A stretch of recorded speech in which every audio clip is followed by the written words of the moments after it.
Let's be real. In today's world, businesses are just trying to navigate this constant storm of change, right? You've got new tech, shifting markets, different ways of working. It can feel totally overwhelming.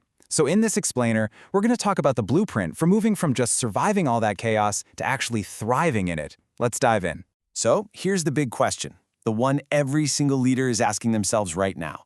Can your business handle what's next? And look, this isn't about having a crystal ball. It's about building an organization that's tough enough, resilient enough to handle whatever comes its way. Are you set up just to react, or are you actually built to lead? You know, every business is pretty much in one of two places. First, there's survival mode. This is where you see inefficiency, a ton of risk, and you're just constantly putting out fires. It's reactive. But then, there's growth mode. And that's where a real strategy drives performance, and you start turning those challenges into actual growth. Making that jump, that's the whole game. All right, first up, let's just name the beast. We need to define the problem. We are living in what you could call the age of disruption. And let's be clear, this isn't some temporary phase, this is just the new normal. So what does this disruption actually look like on the ground, in your day-to-day? Well, it shows up as things like declining profits. It shows up as a team that is just completely burned out, totally exhausted. Trust starts to break down, both inside the company and with your customers. And that feeling of forward momentum, it's just gone. These aren't separate problems, you see. They're all symptoms of something deeper. And you know the root cause here is almost always the same thing. There's this growing gap. Technology is advancing at lightning speed, but our teams, our processes, we just can't keep up. So what happens? It forces leaders into this endless cycle of making reactive, short-term decisions. And those big, important long-term goals, they just drift further and further out of reach. Okay, so how do we fix this? This brings us to a really powerful idea. Architecting your operations. I want you to think about it like you're building a house. You wouldn't just start throwing up walls and hope for the best, right? No, you'd need a blueprint.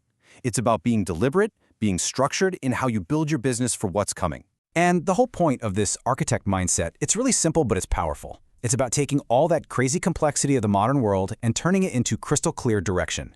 It's about reframing every single challenge, not as a problem, but as a genuine opportunity to get a real result.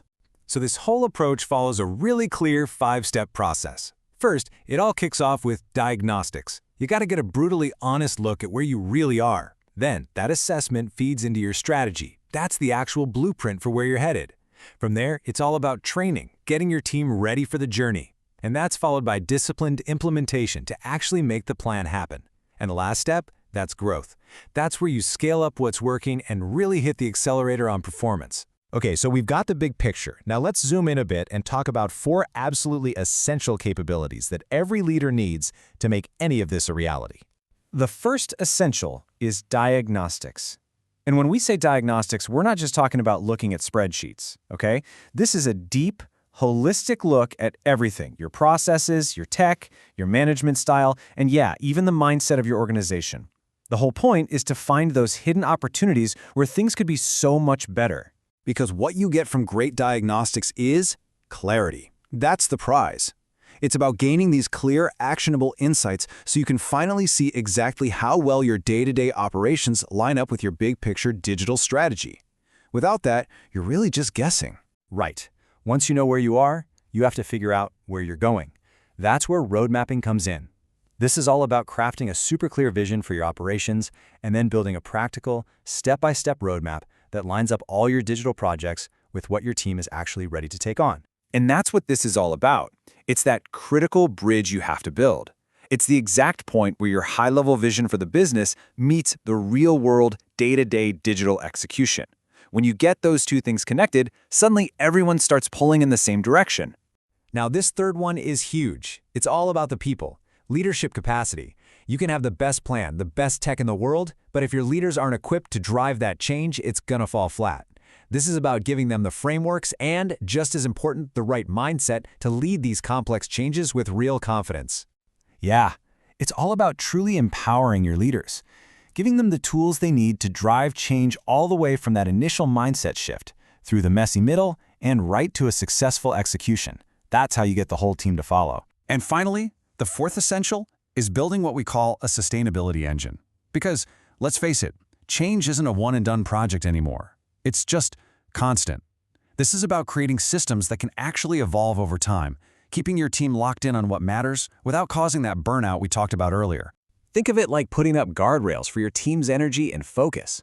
The right systems make sure your operations can run smoothly, continuously, powered by tech, but without totally overwhelming the people who make it all happen. Okay, this all sounds great in theory, I get it, but what does it actually feel like on the inside of a business going through this? Let's hear from a few leaders who've actually navigated this exact shift. This first one, man, it really gets to the heart of it. A strong operational framework brings structure to ambiguity. I love that. And it brings momentum, right at those moments when the whole organization is stuck and hesitating. It just provides that clarity and that little push to get things moving again. And listen to this from an engineering exec. He talks about moving away from reactive goal setting. Instead, the right frameworks created an aligned, transparent rhythm. You know what that does? That's what breaks down those frustrating silos between teams and lets real collaboration actually happen. Finally, I love this one from a startup CEO because it shows the impact on growth. Startups, they have all this amazing energy, but a lot of times it's just scattered efforts. This process is about taking all that raw energy and channeling it into a cohesive system, a system that's actually built to scale for the future. All right, let's land the plane here. What's the big takeaway from all of this?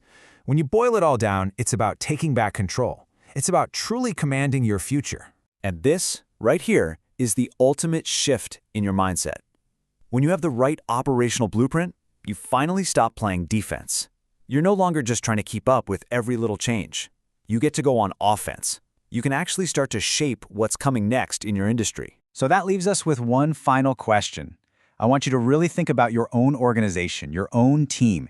Is it fundamentally built just to react to whatever the world throws at it, or is it intentionally designed with a blueprint to lead what's next? The answer to that question, well, it changes everything.